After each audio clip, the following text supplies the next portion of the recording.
God bless America.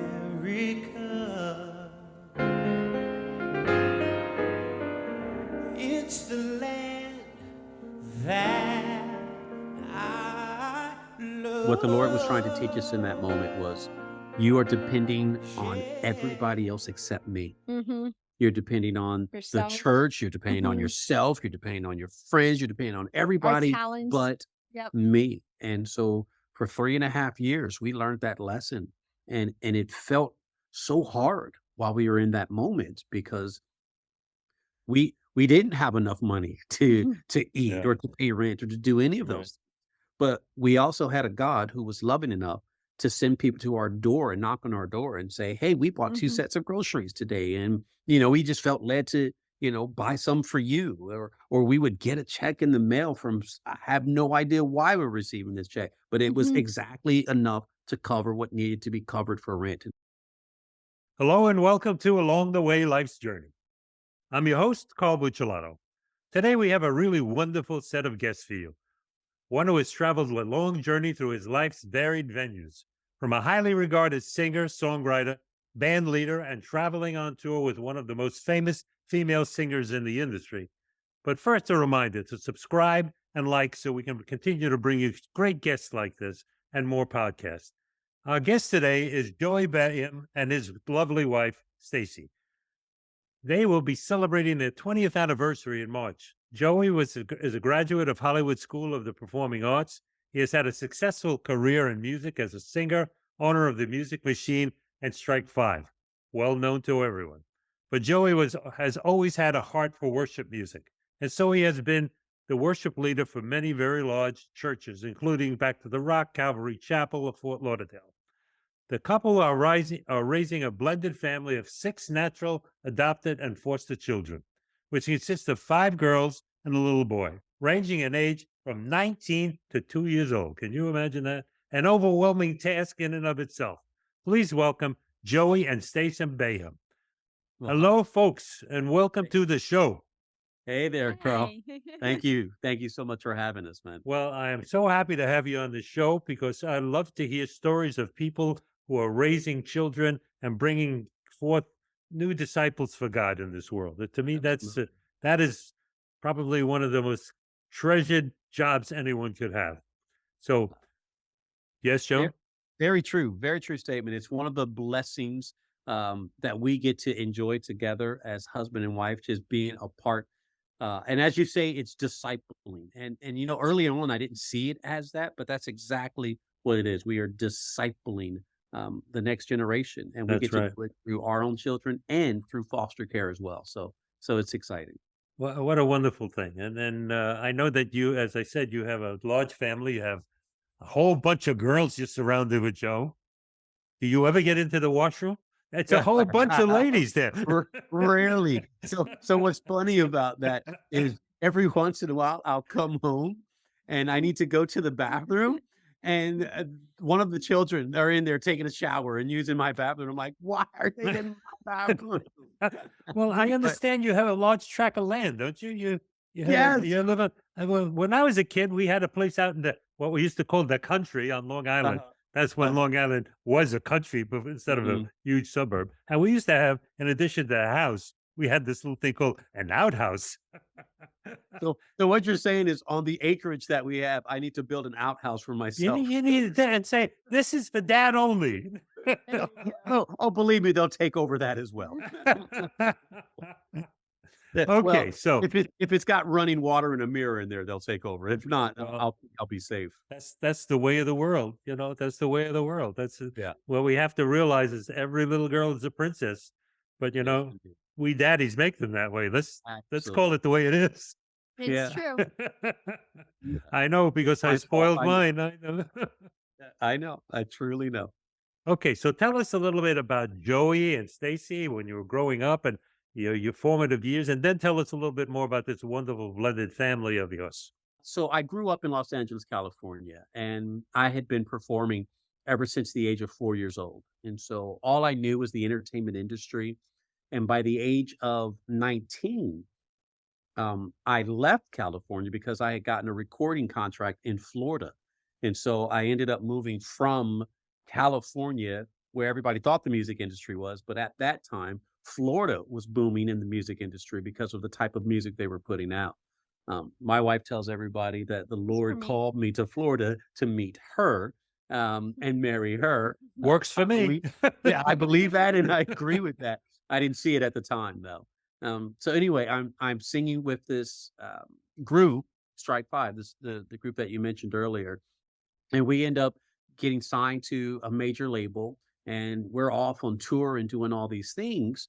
And in the midst of that, the Lord is knocking on my heart and saying, this is not what I'm calling you to do. This is not what I'm telling you to do. Well, one time my wife and I were in Mexico, and my wife rolls over to me. This is like the beginning of the trip too. She rolls over to me. We're married at the time. Um, Thanks for so qualifying that. yes, because I just want you to know we're in bed together and Yes. married.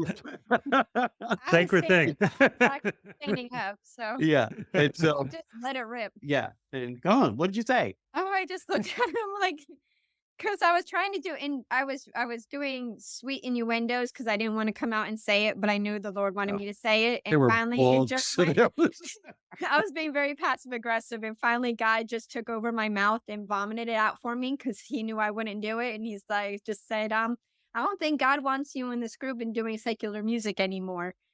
And then I went into the bathroom and tried to figure out how to get home from Mexico because I thought Yeah. I was like, that's it, God. A relationship already. And we are newly married. We are. I mean, it was a brand new thing, but it hit me so hard because I knew it was the truth. Yeah. I knew it was of God, but I was still Mhm. upset about it because it's not something I wanted to do. Like I said, from 4 years old Right. on, all I had never known was performing and being an entertainer. And for me, I felt like God was taking something away from me that I enjoyed, taking Yeah. away something that I loved. Yeah. And I was up all night. I was just wrestling. I was crying and pouting. And I finally gave in. And I said, well, fine. And this was my way of giving in. I said, fine. If you don't want me singing with this group, then I'm just never going to sing anymore. And I'm going to go work at Starbucks. Sure. And, Okay, whatever. And he and opened another door. well, I You went, did a I couple went years and I worked later. at Starbucks. Did you? Yeah, I absolutely did. I absolutely did. And God and his grace and mercy and his love, I believe was just looking on saying, okay, but I really have a much better plan for you than this.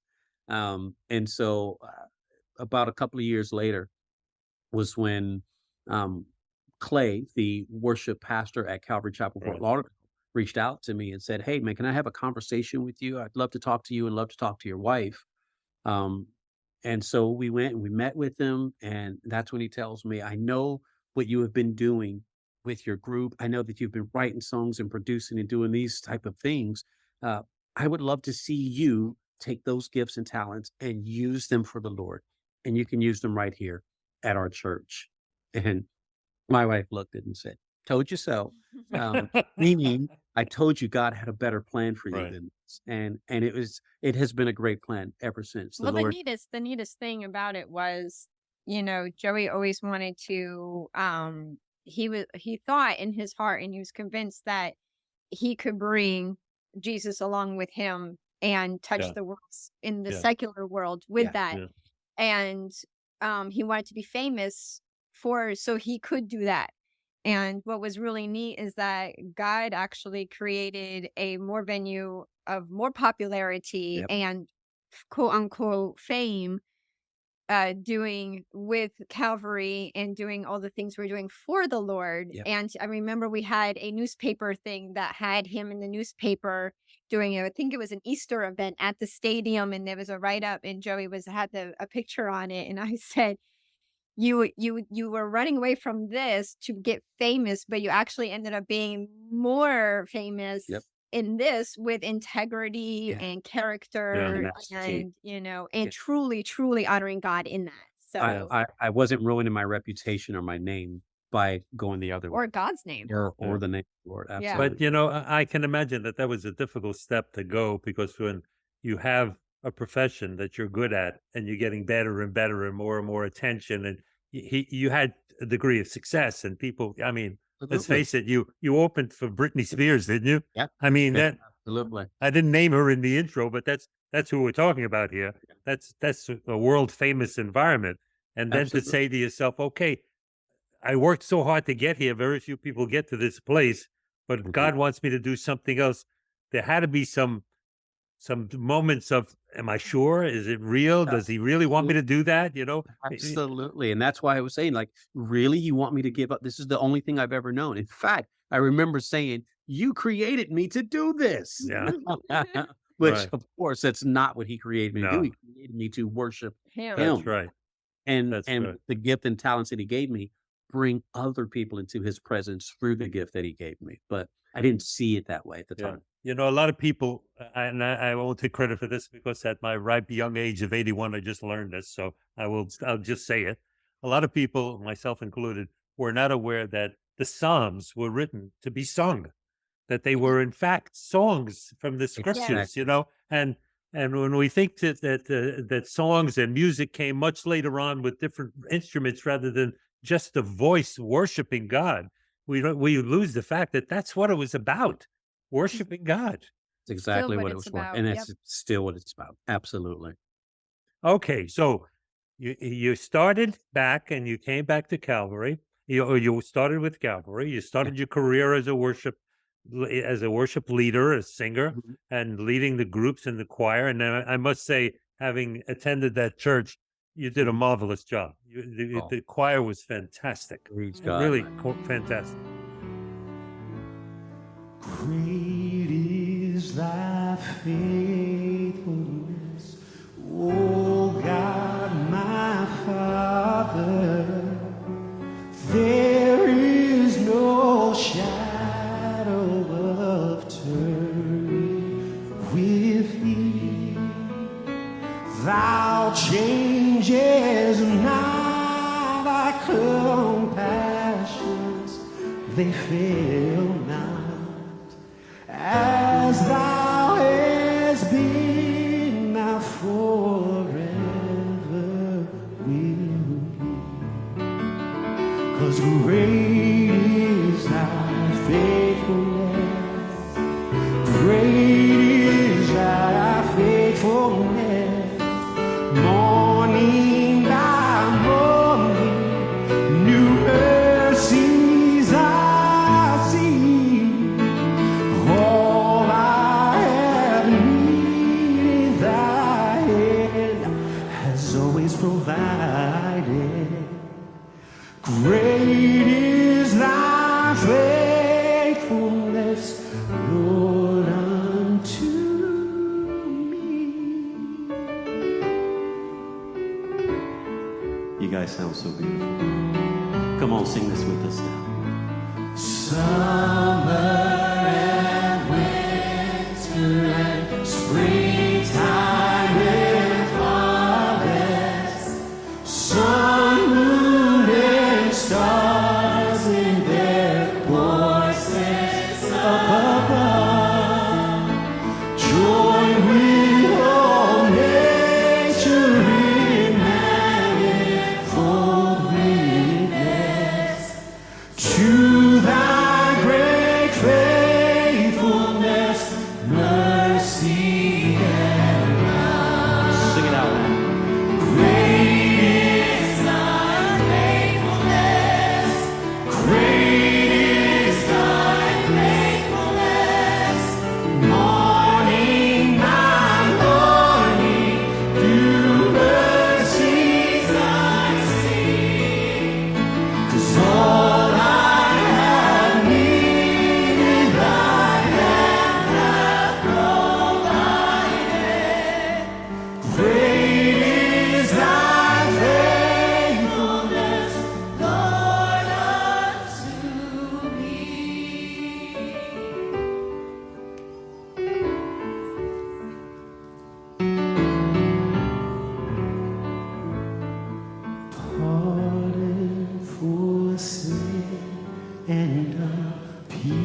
I've seen and heard and been involved with some of that myself throughout the years over very many different places. And I was awestruck by how good they were. Really, Oh, they were really good.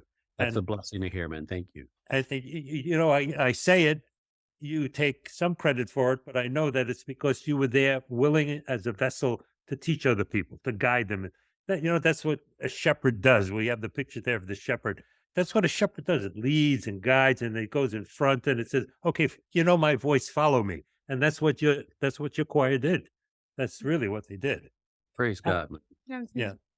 So That's a great way to hear it. That's a great way to see it. So thank you. That's encouraging. well, I've loved music all my life. You started listening to music and performing when you were 3 years old. I was at the knee of my grandfather, who came from Sicily, and he taught me to listen to opera. And here I am, 3-year-old kid, listening to these magnificent sounds coming out of a phonograph. Yeah. Not even a digital thing. One of these A crank things. phonograph. Wow.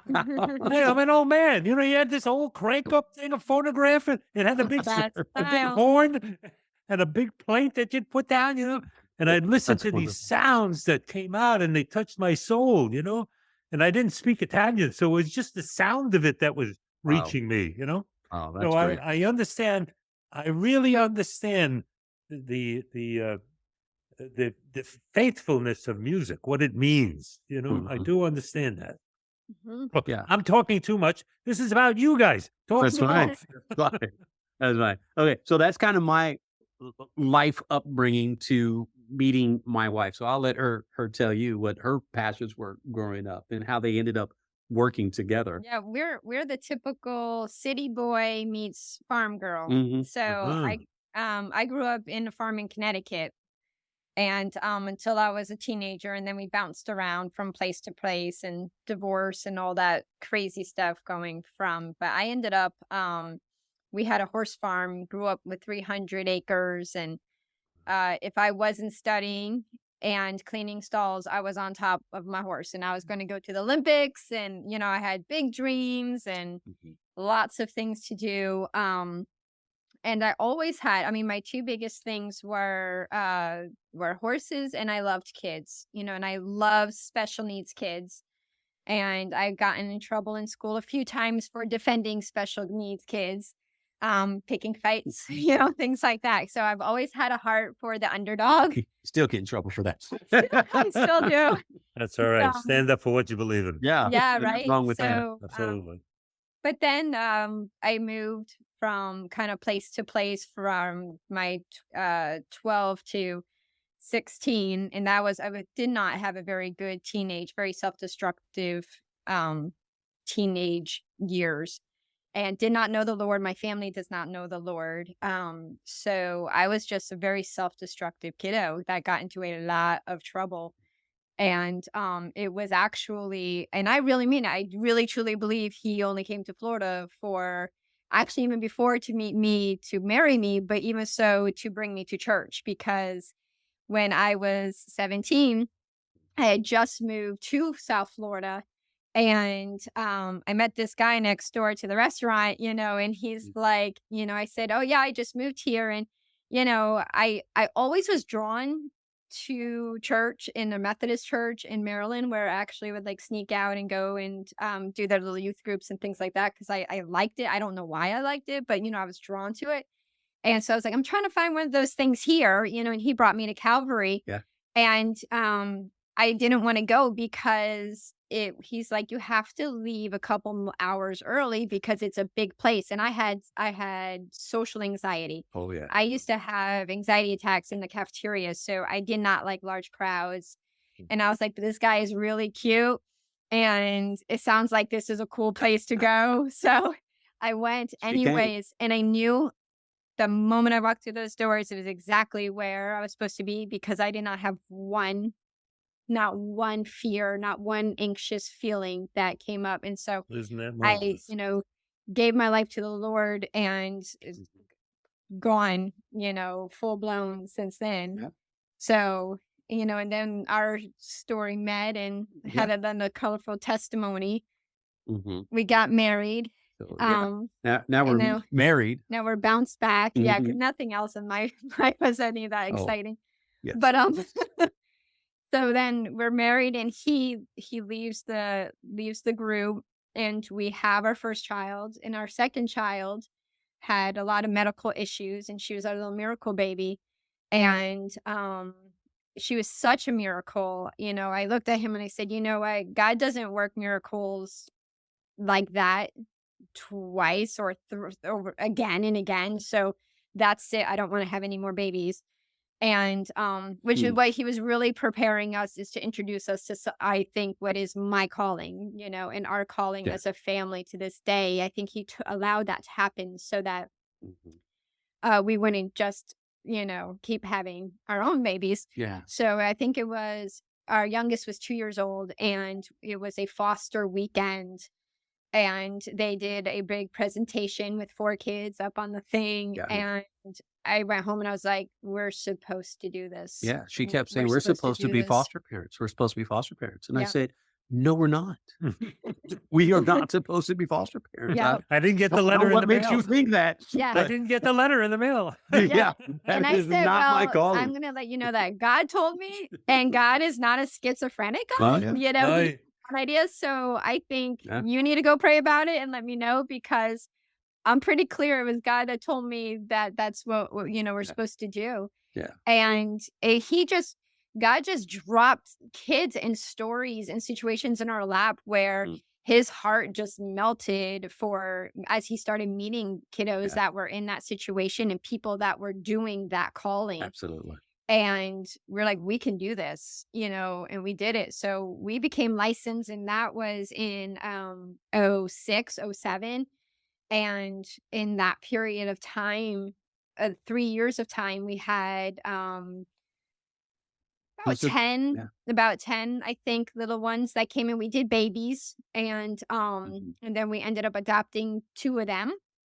And so And just side fact, Yeah. Carl, those were all girls. they too. were all girls.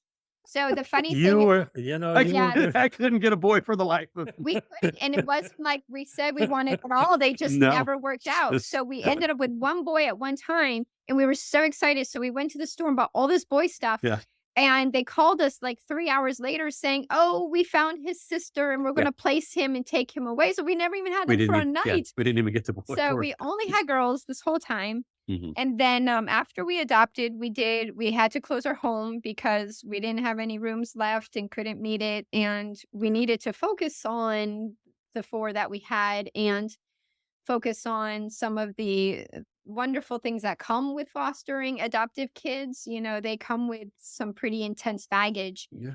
And as adoptive families, we always thought, hey, once they have our last name and we love them, all their problems are done, right? Oh, That sure. everything's fixed. Love and mayhem covers all Yeah. of it. Yeah. Yeah. We realized how naive we are in that. So Yes. it took us several years to Come to the reality. Exactly.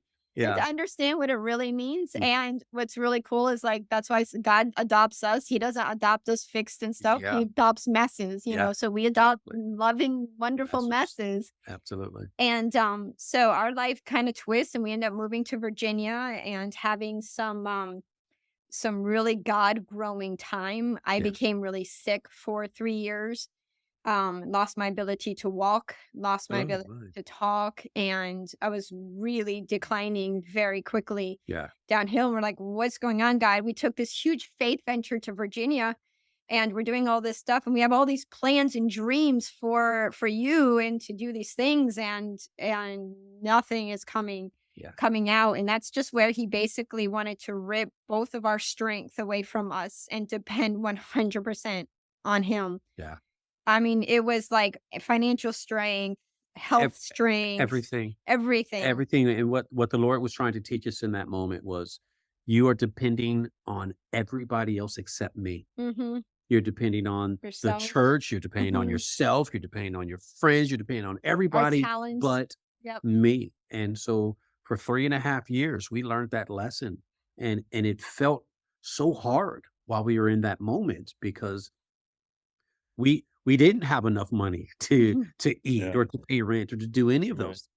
But we also had a God who was loving enough to send people to our door and knock on our door and say, hey, we bought 2 sets of groceries today. And, we just felt led to, buy some for you. Or we would get a check in the mail I have no idea why we're receiving this check, but it was exactly enough to cover what needed to be covered for rent. And so that was the type of life we lived We for even 3 years. had the resurrected car Yeah. our story where we had his car broke down and we don't have any money to fix it, so it sat in our yard. And I said, Lord, Under the snow. you yes, This is- I'm like, okay, God, you rose in 3 days, please get this car, rise it, and I promise you, on day 3, I said, go out and start that She said, car. go start the car. And that car The car started up. started, and he Oh, drove my. right- it was What a crazy. wonderful story. It Wonderful. was awesome. I'm Yeah. like, hey, if he wants us to drive this car, Then he's we going will. to fix this car. That was our motive. If he wants it, he's going to give it to us. If he wants us to eat, he's going to feed us. Yeah. And so we And had a that was the beautiful, life we'd safe lived. time. Yeah. Yeah, you hated it. But I loved tell it. everybody, It was wonderful. this is the most miserable time of my life. It was great. was While I awesome. was in it. Yeah, I understand that. I lived through something like that. I know what you're talking about. Yeah. And It's so on top of hard. the financial destruction and losing the house, I also had a hemorrhagic stroke. So Yeah. I understand what you're talking. Oh, Yeah. you understand Yeah, exactly. exactly. Yeah. I mean, Yeah. it is a wild venture, and he was really pruning us to But he this. needed us to rely on him 100%. Yeah. Yep. So that we could be used by him the way he needed to use us. That's Yeah. right. And you would think, oh, okay, that's for me, musically, or for me as a worship pastor, but it was also for us as parents, because Mhm. That's as we right. have now come to South Carolina and taken the journey to do the fostering thing again, Right. this time said, Lord, what's the need?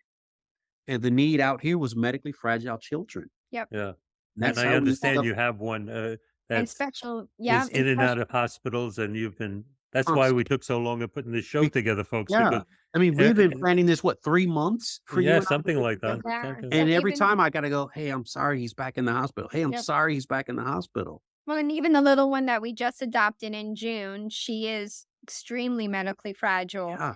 And it's been one of the most amazing journeys that I don't think we could have picked it if we wanted to. couldn't. And I couldn't. As he gave me my strength back, I said, as long as my day has strength, it's going to be used to these kids. These kids are the most amazing little heroes. They really are. And wow, we want to talk about some witnesses. You know how much we've been in the hospital. You know how many people are at our bedside Mhm. that were like, hey, Yeah. guess who And we want to tell you about? We get to pray with them. We get to, it's been wonderful. They're a captive audience, so they have to, Yeah. but we've had doctors stop and pray with us. We've had nurses kind of shut the door and come sit with us and ask us questions. Mhm. And And start going to church because Yeah. they have met us and they see our life and they go, well, you guys are amazing. And we No, go, we're not. no, we're not. no, We we're are not. amazing. We serve a messengers. God who is That's right. amazing. And we're Yeah. just being used by him. And they get to hear that and see that continually. And they see it in the little ones. I mean, as little as Yeah. they are, don't count them. Don't count them as off, because, our little guy is the biggest witness out of all of them. Yeah. He loves Jesus, Filled and with he joy, will man. give It's great. anything to praise. You And don't know how you're filling my Well, heart, because I doing these shows, I meet a lot of people, and I meet a lot of people that never come to the show. And in this woke community that we live in, there are so many snowflakes that, Yeah. they have an eyelash at a place and they have to stay home. They're not well enough to go Yeah. out, Yeah. But you really are. You're the hands and feet of Christ, and I love it. I love every minute of it. And I think that, those of us who are given much, to whom much is given, much is expected, and Yes. that's what you're doing. That you're living exactly that. yeah, You're living up to that. And But by the way, that's a Bible quote, right? That's not from Spider-Man. I don't know who Spider-Man is. I mean, our only regret and our only desire is to do more. That's it. It's just like we need more rooms so we can do more kids. That's what It's just like my wife just said. She said, "Hey, now that I've got your undivided attention, let me run something by you." And it was more of a plan to say, how can we we've got the property, we have the space, but we Yeah. don't have the room. We don't have the house to be able to do Yeah. what we can do for these medically So fragile. that sounds like a double wide to me. Well, it's what we've Stack got. 'em on We need to put a double on top of that, and we fill need to to. double Okay, up. all you thousands of people that are watching this show right now, I usually tell you that there's something that you have to do in every show. I don't want you to sit back like a couch potato. You're hearing a need now. If you have a double wide or you're interested in helping somebody of great worth get a double wide, this is the show that's going to make it happen for you. We're going to have all their contact information there, and I Yes, indeed. expect the checks to flow. Okay. Yeah, we need more room so Yeah, we can and that's bring more exactly little what it guys is. in and little girls in and allow them the opportunity wonderful. to heal in Christ or even take their last breath in the peace of In the Christ. peace of Christ, which is the love. So That's- it is such an amazing blessing. And I was just telling my husband, it took me 43 years, but I finally figured out what I want to be when I grow up. Yeah. I don't want to stop this. I don't No, ever. this is You not are a something- gem, Stacy. Um, You are a gem. I want you to know that.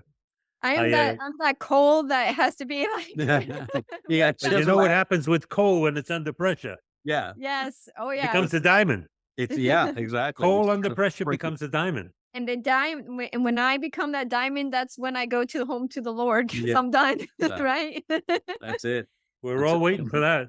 Yeah, Yeah, exactly. we'll keep being under the So pressure. I just want you to know, as a side piece over here, with we wanted to put the show together, as you said, for some time, and I contacted you earlier in the week, I guess, or on the weekend, and I said, if you got time this week, it's inappropriate because I got some slots. You know whose slot you're in? No, whose slot am I taking? Ed Pizzuolo. No, Ed Buzzwally. Thanks, Ed. We were supposed to do this time with Jerome Steyer, with Professor Jerome Steyer, and they That's couldn't so do it. funny. He said, I can't do it. So you got it. No, I You're took, covered I for took it. we the love spot. you, Ed. Yeah, love you, Eddie. That's so funny that I took his spot. That's great. He's a I'm sure great I'll guy. hear about that. He's a great guy. I'm working will. on him. I work on him regularly to Good. come to Christ. Regularly. Wow. Good. You keep See? doing that. That's funny. He's been getting it for a long time now. he's getting on both You, sides. you know, my wife and I went on a cruise this over New Year with Mhm. Dr. David Jeremiah.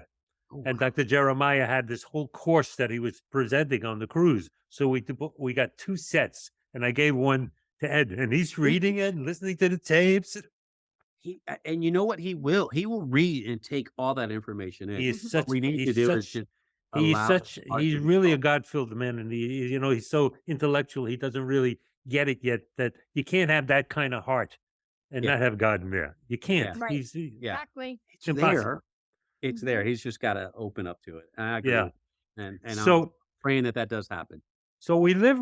I said a moment ago, we live in this walk or whatever they call it society where they teach kids terrible things in school, and everybody's crazy about genders and things like that.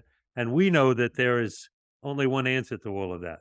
Absolutely. So I'm going to ask you to tell these people who are watching, and there'll be a couple of thousand people watch this in the next couple of days. We live in a world that really needs God in the center of it. Absolutely. And you're parenting a whole bunch of kids right now, but over the years, there's been many, many more. What's your suggestion to people? What is the top thing? One of the things on top of that we didn't tell you is I homeschool. Yeah. So Good. and I have since day one. Yeah. I am a strong believer in homeschool. My biggest thing is that you can always learn. I'm sure you're learning new things every day. We learn all the Yeah, time. Our constantly. society is very thing about academic, and yes, that is important.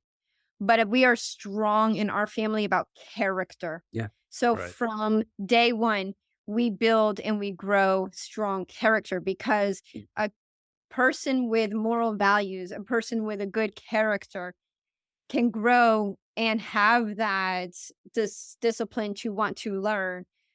But when we go out, it's kind of like I always use the Charlie and the Chocolate Factory in the new one, where the grandpa goes, they print money all the time. There's always money. You can always get more money.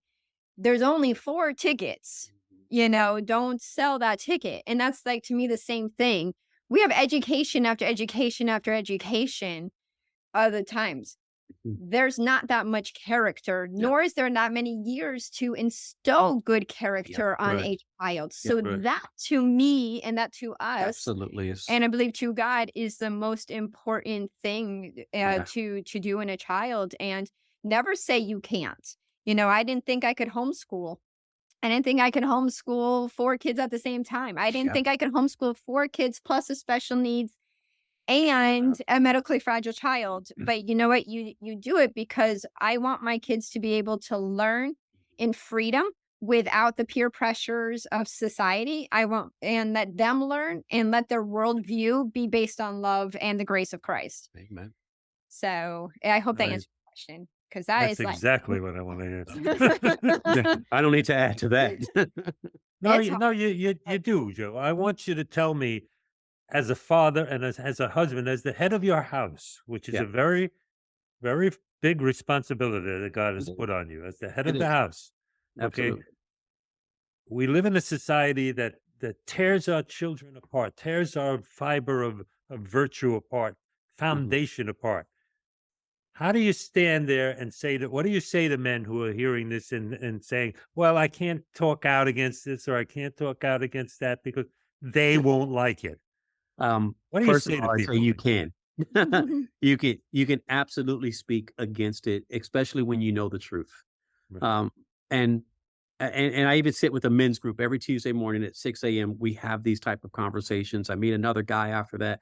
We have these conversations. In fact, I'm going through a study called Be a Godly Man, because we are looking at a society of men who just aren't able to stand up as men and be what a godly man looks like. We can Right. hear about what a man looks like in a secular world because, oh, well, he's got all these women or he's got all these, athletic abilities and all that. And I said, that's not a man.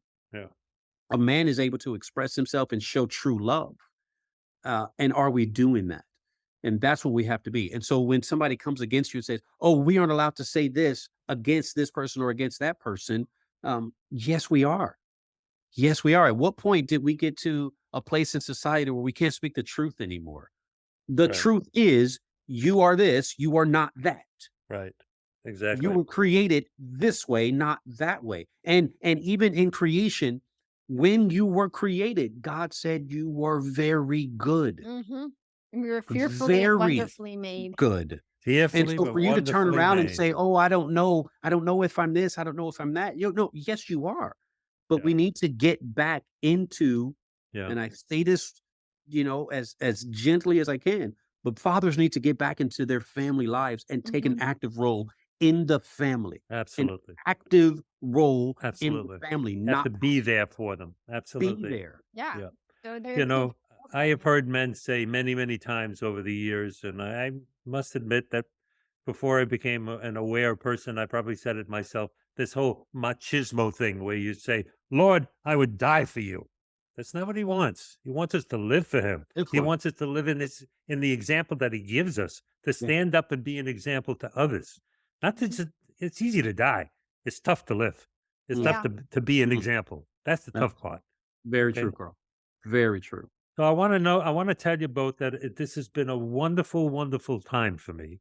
And I know you said, I don't know what we can talk about, but it's already almost an hour. And we could probably do this again and again and again and have plenty to talk about here. And so I will ask you, do you mind doing it again when you can arrange the time? Oh, Because absolutely. I would love to do it when Mary Ellen is here with us because, Stacy, I think you and she went to different schools together. I can't tell you how many times she says to me, okay, so you think this and God thinks that. So you're telling me he's schizophrenic? Is that what you're saying? all right, I quit. No, not saying that. No, I'm not doing that. He just So- didn't tell me. No, he told you you're not listening. Jerry's been he's learning that when I come and say, God's giving me a crazy idea, he's starting to actually say, all right, let's do Let's it. hear it. Yeah, let's hear the idea and see how we can make it happen. Yeah. Yeah, I understand that. I don't call her crazy anymore. No, it's not crazy at all. It's probably inspired. Yeah. So, Amen. So, ladies and gentlemen, we're going to have the contact information where you can reach Joey and Stacy, and you can write to them. You can see what they're doing. You see them on Facebook, or I'm sure they'll have a website that you can go and find out what's going on at the church and things that they're involved in. And there'll probably be a link somewhere where we can send checks for a double wide.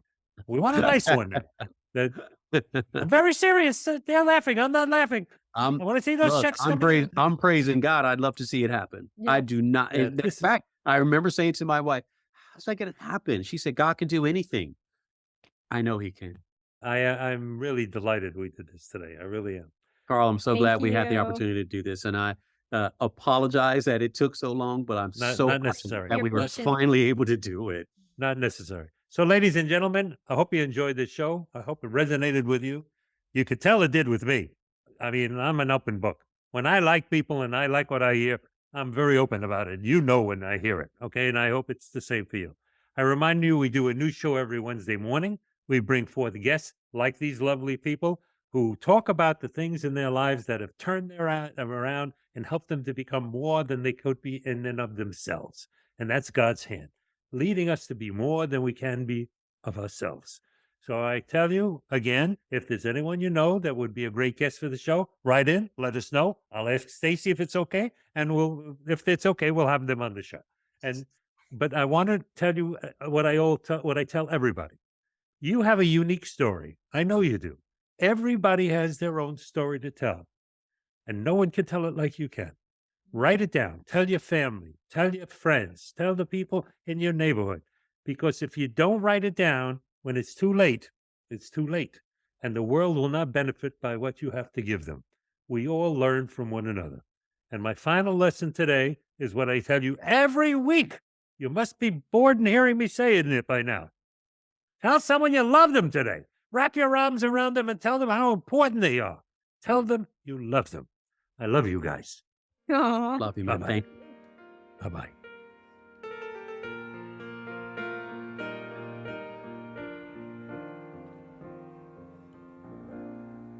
God bless America. It's the land that I love. Yeah, stand beside her and guide her, yeah, through this night with your light from